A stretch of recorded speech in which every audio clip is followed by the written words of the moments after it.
She laughed first, low, quiet, the kind of laugh that made people turn their heads without knowing why. And that was the moment I knew I was already in trouble. We were the last two in the cafe that night. Everyone else had gone, leaving only the clink of the barista's cup somewhere in the back and the faint hum of rain against the window. She sat across from me, a half-empty cup in front of her, hands wrapped around it as though she needed its warmth more than the drink itself. Her name didn't fit her, it was too soft, too unassuming. She carried herself like someone who'd learned to live in quiet control, the way she tucked a strand of hair behind her ear without thinking, or the way her eyes held mine just long enough to unsettle me before she looked away. I don't remember what I said to make her smile. I only remember that when she did, something in her face loosened, like she'd stopped holding her breath for a second. I wanted to ask her what she was thinking, but I didn't. Maybe I was afraid she'd tell me. "You're too serious for your age," she said at one point, stirring her coffee though it had long gone cold. "And you're not serious enough for yours," I answered before I could stop myself. She looked up then, really looked, and I swear the air changed. The light above us flickered, and for a moment her face softened in the half-dark, the kind of beauty that doesn't try. The kind that hurts a little to look at. I couldn't figure out what drew me in, her calm, her distance, or the feeling that she was somewhere else entirely, even while sitting right in front of me. When she reached for her bag, her fingers brushed mine. It was barely a touch, a passing mistake, but it sent a small, uninvited current up my arm. She froze, just for a second, then smiled as if she hadn't noticed. But I saw the faint tremor in her hand when she pulled it back. "You shouldn't look at people like that," she said quietly, not meeting my eyes. "Like what?" "Like you want to remember them." There was a pause, too long, too full. The rain outside deepened, smearing the reflections on the glass until the whole city looked blurred, uncertain. I wanted to ask her to stay. Or maybe I just wanted to see what she'd do if I did. Instead, I said, "You're leaving?" "Not yet." She hesitated, her voice low, as though the words weighed more than they should. "You should go first." I didn't move. Neither did she. Her perfume lingered, something faintly floral, the kind that feels like memory instead of scent. She gathered her scarf, wrapped it around her neck, and stood. When she turned toward the door, her hand paused on the handle. Then, without looking back, she said, "Don't wait for me." But I did. I sat there long after she left, listening to the echo of the door swinging shut, watching the rain trace lines down the window where her reflection had been. And just when I thought I'd imagined her, the sound of her voice, the warmth of her glance, the door opened again. She stood there, wet hair clinging to her face, eyes unreadable. "Just one night," she said. Only then did I realize how dangerous that could sound when it came from her. And how impossible it would be to forget, the next night wasn't planned. Neither of us would admit to waiting, but when she walked into the same cafe again, I was already there. She paused when she saw me, a flicker of something between surprise and recognition. Then she smiled, small, almost tired. "Still here?" she asked. "I could ask you the same thing." She sat across from me again, this time without asking. No pretense, no small talk. Just the quiet rhythm of the rain, and the low hum of a place that had already become too familiar too fast. Up close, she looked different, softer, maybe. The faint crease near her mouth told stories she never would. There was a gold ring on her right hand, not her left, and the skin beneath it was slightly lighter. It didn't take much to guess what that meant. "You ever get tired of pretending?" I asked, before I knew where the question came from. Her eyes lifted. "Pretending what?" "That you're fine." She didn't answer. Instead, she looked down, tracing the rim of her glass with her finger. Her nail polish was chipped. Her silence stretched just long enough to make my chest ache. "I was married," she said finally. "For 18 years. She didn't say divorced. She didn't have to. He wasn't a bad man. Just quiet. Too quiet. You stop hearing someone after a while, even if they're still in the room.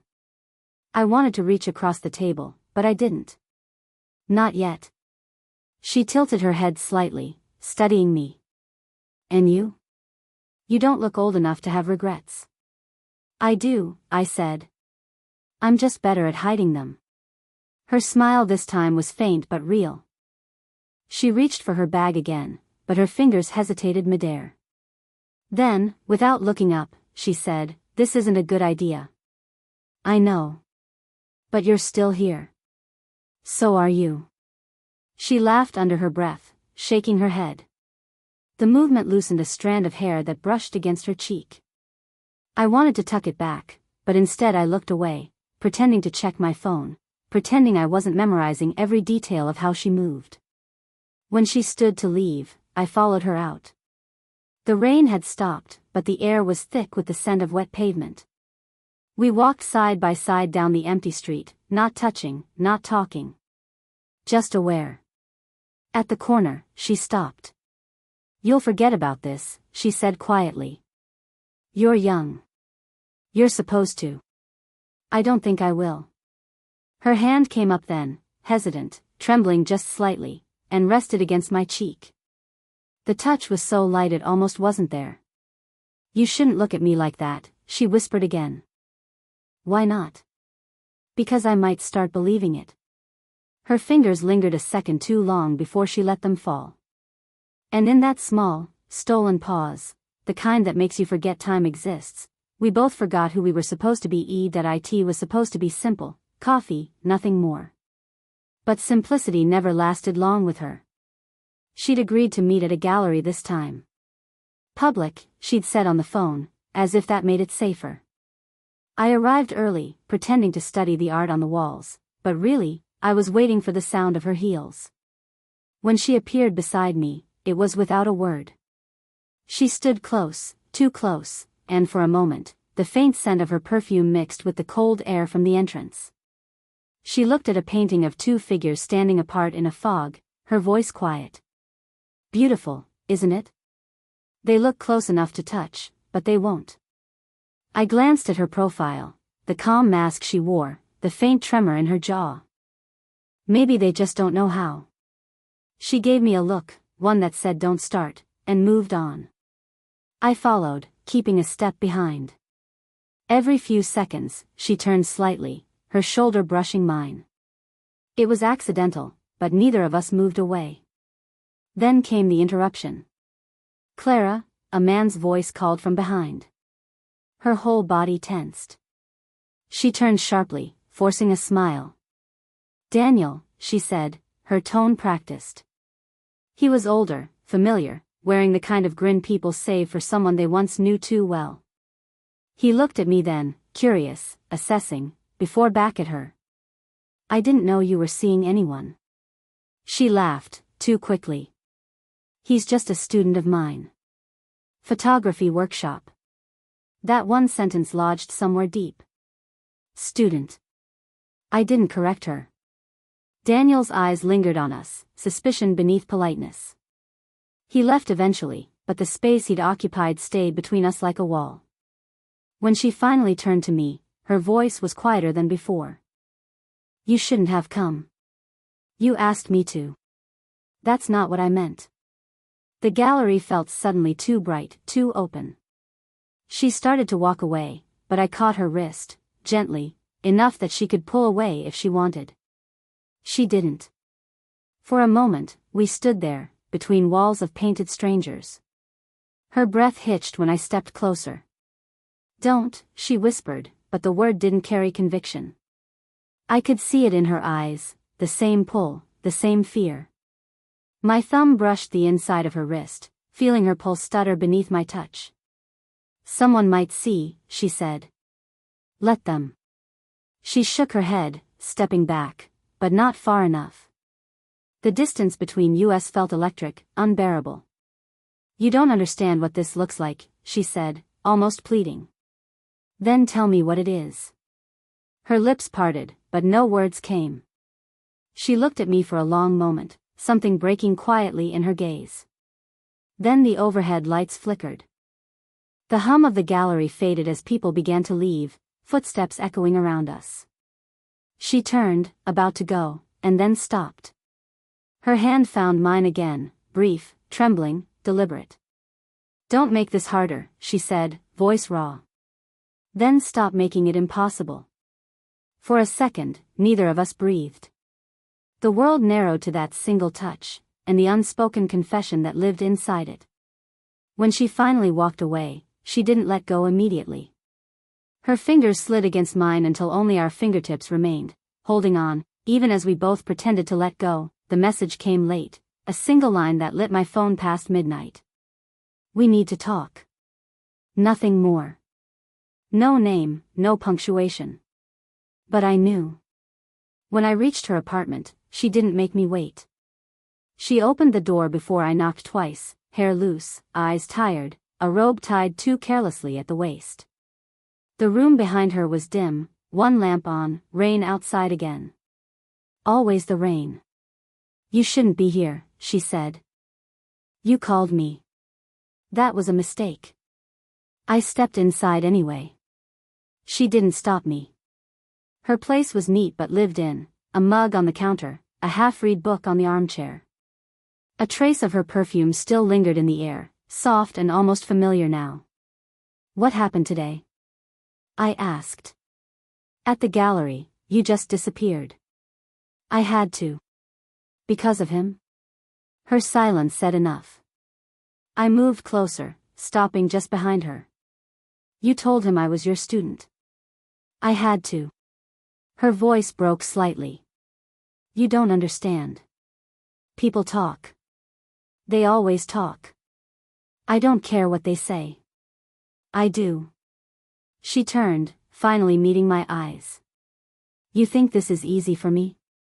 You think I don't?" She stopped herself, swallowing hard. "You don't get to ruin my life because you're curious. That's not what this is." "Then what is it?" I couldn't answer right away. The rain hit harder against the window. The silence stretched until it trembled. "It's you," I said finally. "It's always been you." She flinched, like the words were too close, too sharp. Then she exhaled, long and unsteady, her shoulders loosening in defeat. "I'm not what you think," she whispered. "You see me like I'm still." She couldn't finish. I took a step closer. Her breath brushed my collarbone. My hand rose almost without permission, brushing a strand of hair from her face. She didn't move. "You shouldn't do that," she said, but her voice was thin, unraveling. "Tell me to stop," I said. She didn't. Her eyes fluttered shut for a second, the smallest tremor in her lips. I could feel her pulse beneath my fingertips, fast, uneven. "You'll regret this," she murmured, and when she looked up again, her gaze was wet and defiant. "I already do," I said. "Just not enough to walk away." She gave a quiet, broken laugh, the kind that sounded almost like a sob. "You're just a boy," she said. "Then why are you shaking?" Her breath caught. She took one step forward, or maybe I did. It didn't matter. The distance between us vanished. Her hand came up to my chest, not to push me away but to steady herself. The world outside blurred into nothing but the sound of the storm and the space between our mouths. And just when the moment tilted, when every thought, every reason not to shattered, there was a knock at the door. Neither of us moved. Her hand stayed pressed against me. And in that stillness, her eyes told me what her voice never could. "If I open that door, everything changes." The knock came again, sharper this time. She froze, every muscle tensed. I could feel her heartbeat against my chest, erratic and too close. Then, slowly, she stepped away. "Stay here," she whispered, already moving toward the door. I caught her wrist before she could reach it. "Who is it?" Her eyes flicked toward me, wide, unsteady. "It doesn't matter." But it did. When she opened the door, only a sliver, I saw the man from the gallery, Daniel. His voice was low but tight, like he was holding something back. "You didn't answer my calls," he said. "I've been busy," she replied, too quickly. He leaned forward slightly. "Busy with him?" Her hand tightened on the doorknob. For a second, neither spoke. I stepped back into the shadows, out of sight, but close enough to feel every word like it was aimed at me. "You left your phone at the gallery," Daniel said, holding something up. "It was unlocked." She froze again. "You went through it?" He didn't answer. Just looked at her, hurt, angry, something else. "You texted him." "I saw." Her breath faltered. The silence between them was sharp enough to cut. "Finally," she said, "you shouldn't have come here." I wanted to know if it was true. He waited for an answer. When she didn't give one, his voice broke. "After everything, Clara?" Her fingers trembled against the doorframe. "Please leave." He hesitated, then threw one last look toward the half-dark room, toward me, before walking away. The door closed. The sound of it seemed to echo for too long. She didn't turn around right away. Her shoulders were rigid, the tension carved into the line of her back. When she finally faced me, her expression was stripped bare. "You shouldn't have been here," she said, voice shaking. "You called me," I reminded her quietly. She took a slow breath, hands clasped in front of her like she needed them to stop trembling. "He's my ex-husband." The words landed somewhere heavy. I didn't know what to say. Everything in me felt like it was falling, slow, unstoppable. She stepped closer then, close enough that I could see the tears she refused to let fall. "Do you see what this is doing?" she whispered. "You're turning me into someone I don't recognize." I shook my head. "No. I think I'm finally seeing who you are." Something flickered in her eyes, anger, longing, maybe both. She pressed her palms against my chest, meaning to push me back, but instead she stayed there. The warmth of her touch burned through the space that had once kept us safe. "I can't undo this," she said. "Then don't." Her breath hitched. She looked at me like she wanted to say something cruel enough to save us, but couldn't. Instead, she whispered, almost to herself, "He was right. This is going to destroy everything." "Maybe," I said. "But not tonight." For a moment, neither of us moved. Then she stepped closer, until there was nothing left to hide behind. Her hand rose, slow, trembling, and traced the edge of my jaw. "Just one night," she repeated softly, but this time it didn't sound like a promise. It sounded like surrender. And when she leaned in, inches away, breath against my skin, she whispered, "Then don't let me stop." The room had gone still. The only sound was the rain's soft rhythm against the window, slow, deliberate, like it was keeping time for something inevitable. She stood in front of me, her robe half loosened, eyes shining in the lamplight. Every part of her looked like hesitation carved into flesh, shoulders drawn, hands clenched, lips parted but silent. "I told you this couldn't happen," she said, her voice barely above a breath.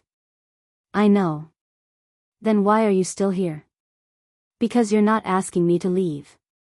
She turned her head slightly, as if the truth of that hurt more than it should. For a long moment she said nothing. The clock ticked once, twice, and then she stepped closer. "I don't want to be someone's mistake," she murmured. "Then don't be," I said.